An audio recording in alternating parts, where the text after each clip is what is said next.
मैं ज़िंदगी से तंग आई हुई एक आम सी लड़की थी। मेरी ज़िंदगी में हज़ार परेशानियाँ थीं और सबसे बड़ी परेशानी ये थी कि मेरी शादी की उम्र निकलती जा रही थी पर मेरी शादी नहीं हो रही थी। यहाँ तक कि मैं 30 साल की हो गई थी। मेरे साथ की लड़कियों के 2-2 बच्चे थे, किसी के तो 3 बच्चे भी थे, मगर मैं अभी तक अपने घर पे बैठी थी। इस सब की वजह और कोई नहीं बल्कि मेरी माँ थी। मेरी सारी परेशानी और मुसीबतों की वजह मेरी माँ ही थीं, क्योंकि वो एक बहुत ही अजीब तरह की औरत थीं। मुझे उनकी किसी भी हरकत की कुछ समझ नहीं आती थी। मेरी माँ सारी रात रोती रहती थीं। जब कभी उनका दर्द बढ़ जाता तो वो चिल्लाने लगतीं। उनके चिल्लाने की आवाज़ सारे मोहल्ले में गूंजती थी।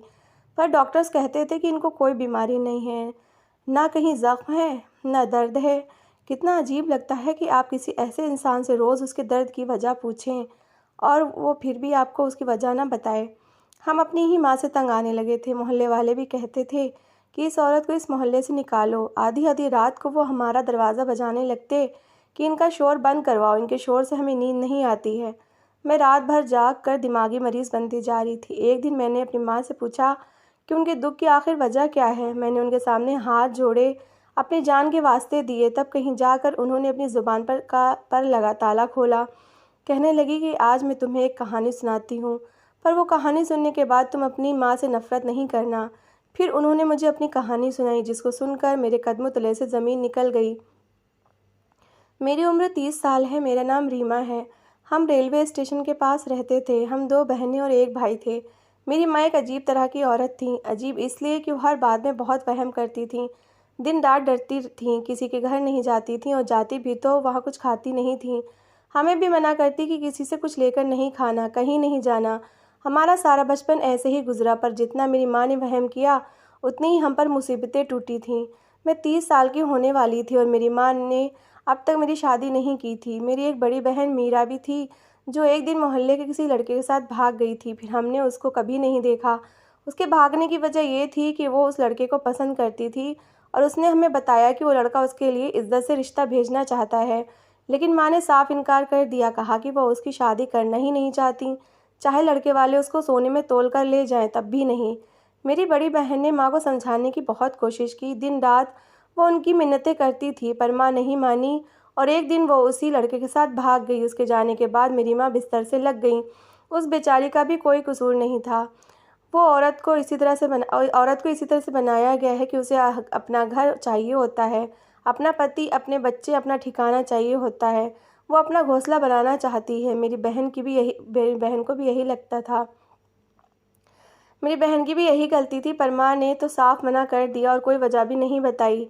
बस कहा कि तेरी शादी नहीं करूँगी, मैं किसी की भी शादी नहीं करूँगी। इस बात पर वो तो खामोश हो गई और फिर जो उसे बेहतर लगा उसने वही किया। उसने उस इंसान से शादी कर ली। इस बात का तो हमें पता था, लेकिन इसके बाद उसने हमसे कोई भी संबंध नहीं रखा, यहाँ तक कि फ़ोन भी न किया। अब मेरी माँ हर वक्त रोने लगी। अब तो वो खुद उठकर बाथरूम तक भी नहीं जा सकती थी। मेरी माँ यूँ तो बिस्तर पर पड़ी थी, लेकिन फिर भी कभी मेरी मौसी मेरे लिए रिश्ते लेकर आती, कभी चाची। मेरे लिए बहुत अच्छे-अच्छे रिश्ते आए, क्योंकि मैं शक्ल-सूरत की अच्छी थी। मेरी माँ हमेशा बिना सोचे-समझे, बिना सवाल किए इनकार कर देती थीं कि मुझे अपनी बेटी की शादी ही नहीं करनी। मेरे साथ की सब लड़कियों की शादियाँ हो गई, 2-2 बच्चे भी हो गए और मेरी शादी अभी तक नहीं हुई। अब तो मेरी सुंदरता भी मांद पड़ने लगी थी, मेरा वज़न बढ़ रहा था, बाल गिर रहे थे। अब मैं अपनी उम्र से भी 2 साल बड़ी लगती थी। मैं कब तक अपना ख्याल रखती और कितना रखती? उम्र और वक्त को तो अपना असर दिखाना ही था। मुझे मेरी माँ पे गुस्सा आने लगा था, क्योंकि वो मेरी शादी इसलिए नहीं करना चाहती थीं कि अगर मैं चली जाऊंगी उनका ख्याल कौन रखेगा, उनकी सेवा कौन करेगा? क्योंकि मेरा भाई तो पहले ही भगवान के पास जा चुका था और पापा भी एक हादसे में चल बसे थे। वक्त का सितम था कि मेरे पापा और भाई को बहुत दर्दनाक मौत मिली थी। मेरे पापा चलती ट्रेन के नीचे आ गए थे और मेरे भाई ने चलती ट्रेन से कूदकर आत्महत्या कर ली थी। घर मेरे पापा की पेंशन से चलता था, हम 2 ही लोग थे। सब परिवार वाले मेरी माँ को यही कहते थे कि बेटी की शादी कर दो, बेटी को दहेज में घर दोगी तो दामाद भी तुम्हें साथ रख लेगा और इस तरह तुम दोनों को सहारा भी मिल जाएगा। आजकल के माहौल में घर में किसी मर्द का होना भी तो ज़रूरी था। आखिर 2 औरतों का अकेले रहना भी ठीक नहीं था। रिश्तेदार कभी भी किसी का भला नहीं करते, बल्कि ताने देते हैं और फिर अच्छे हों तो अच्छी सलाह देते हैं। और ये सलाह बहुत अच्छी थी। घर हमारा अपना था। अगर किसी ऐसे इंसान से शादी हो जाती जिसके पास घर न हो, तो उसको घर मिल जाता, वो हमारे ही घर में रहता, तो माँ को घर से कैसे निकाल सकता था? इस घर को भी किसी मर्द का सहारा मिल जाता और मेरी शादी भी हो जाती, घर भी बस जाता, घर में बच्चे आते, माँ का भी दिल लगा रहता। लेकिन माँ तो किसी बात पर भी तैयार नहीं थी, बस मेरी माँ मेरी शादी करने से इनकार ही करती थी। एक दिन मैंने गुस्से में आकर अपनी माँ को बहुत बातें सुना डाली। कहा कि आप अपने फ़ायदे के लिए और अपने खर्च के लिए मुझे अपनी चौखट पर बिठाकर बूढ़ा करना चाहती हैं।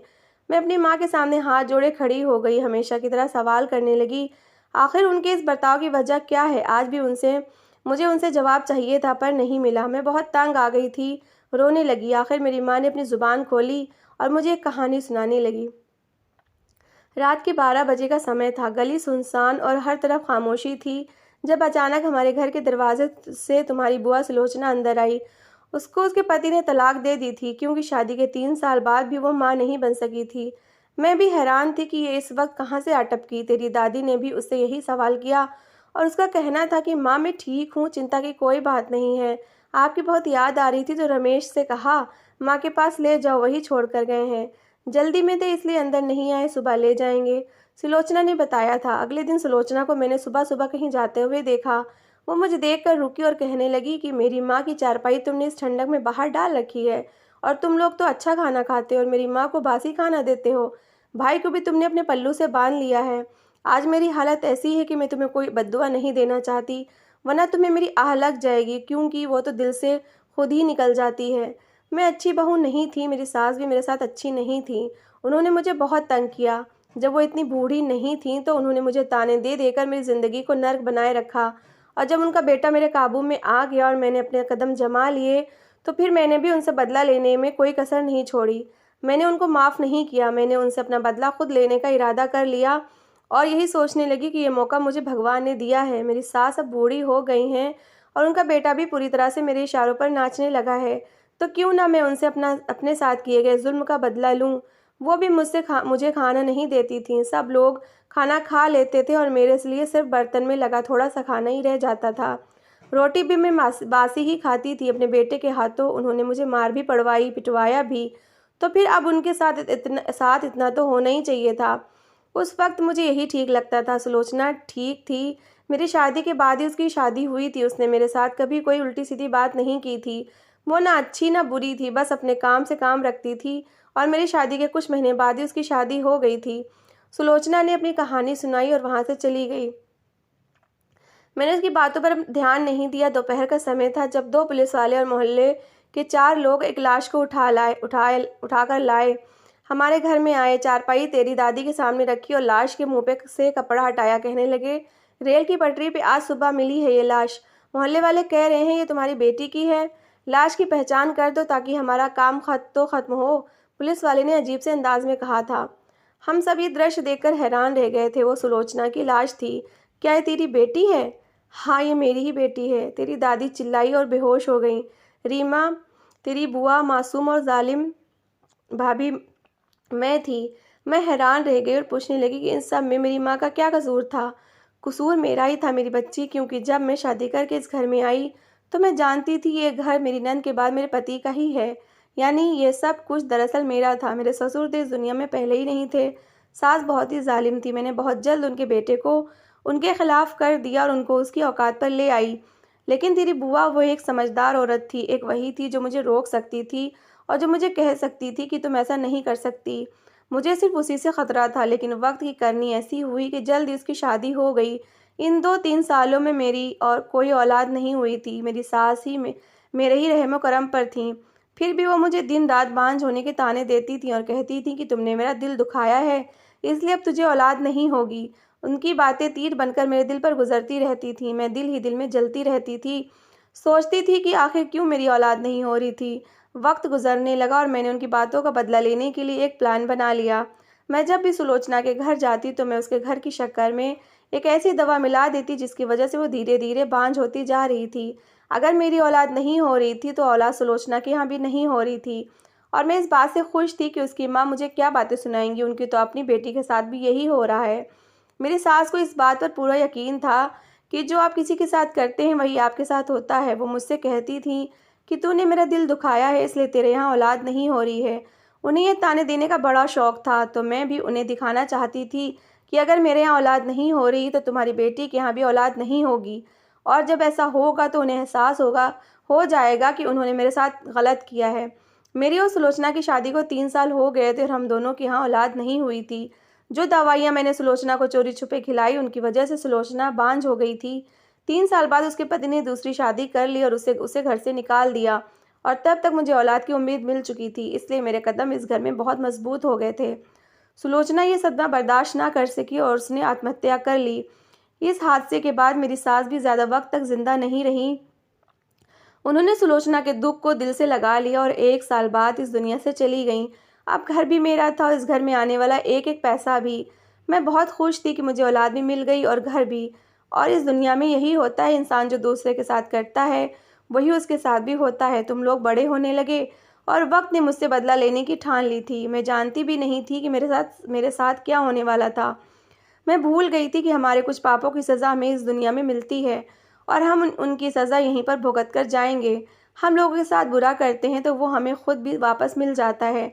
यही वजह है कि हमारा समाज इतनी ज़्यादा मुसीबतों का शिकार हो चुका है।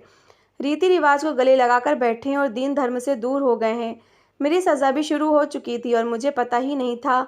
मैं जिसको जीत समझ रही थी दरअसल मेरी हार थी, और मेरी हार मेरे सामने खड़ी थी। तेरे पापा बीमार रहने लगे, बहुत बीमार। मुझे बताते भी नहीं थे कि उनके साथ क्या मसला है। दिल ही दिल में जलते कुढ़ते रहते थे। मैं उनके लिए बहुत परेशान रहती थी। वो घर से बाहर गए तो मुझे उनके सामान से कुछ रिपोर्ट्स मिल गईं, जिनके मुताबिक तेरे पापा को कैंसर था और इलाज के लिए लाखों रुपए चाहिए थे। और वो यही बात अपने दिल पर ले गए और वो एक दिन चलती ट्रेन के सामने आ गए। जानती है, उस रात मुझे तेरी सुलोचना बुआ अपने सपने में आई थी। वो हंस रही थी, जैसे कह रही थी कि तेरे पति को भी उसकी तरह ही मौत मिली है। रेलवे स्टेशन के आसपास रहने वाले लोग ज़्यादातर गरीब ही होते हैं, क्योंकि ये जगह रहने के काबिल नहीं होती। यहाँ पर मजबूर लोग ही रहते हैं। दिन रात ट्रेन की आवाज़ आती है, ज़मीन कांपती है, धरती हिलती है, और फिर अगर ऐसे लोगों को ज़िंदगी कोई दुख दे और वो आत्महत्या करना चाहें तो उनके लिए यही सही रास्ता नज़र आता है कि ट्रेन के नीचे आ जाओ, ट्रेन के सामने छलांग मार दे। तेरी बुआ ने भी यही किया और तेरे पापा को भी यही रास्ता समझ आया होगा। वक्त गुजरने लगा, किसी तरह फिर मैंने खुद को संभाल लिया और सोचा कि सिर्फ तुम तीनों के लिए अपनी ज़िंदगी जी लूँगी। मगर तेरी बहन घर से भाग गई और तेरे भाई के साथ भी क्या हुआ? वो 17 साल का मासूम किसी 25-26 साल की लड़की के इश्क में आकर इतना दीवाना बन बैठा कि उसने चलती ट्रेन से कूदकर आत्महत्या कर ली। उस रात भी तेरी बुआ के सपने मेरे सपने में आई थी। वो मुझ पर हंस रही थी, कह रही थी कि तेरा बेटा भी तुझसे छिन गया, अब तेरे पास सिर्फ तेरी बेटी बची है, अब देखना उसका क्या अंजाम होगा। मैं इसलिए तेरी शादी नहीं कर सकती। असल बात तो ये है, मैं अपने कर्मों से डरती हूँ कि अगर मैंने तेरी शादी की और तुझे मेरे पापों की सज़ा मिलनी शुरू हो गई तो मुझसे तेरी तकलीफ़ देखी नहीं जाएगी। अगर तू अपनी माँ को खुद गर्ज समझती है तो समझती रहे। मैं तो तेरे लिए ये सब कर रही हूँ। मैं तुझे खोना नहीं चाहती हूँ। तू मेरी सबसे छोटी औलाद है और सबसे छोटी औलाद तो सबसे ज़्यादा प्यारी होती है ना।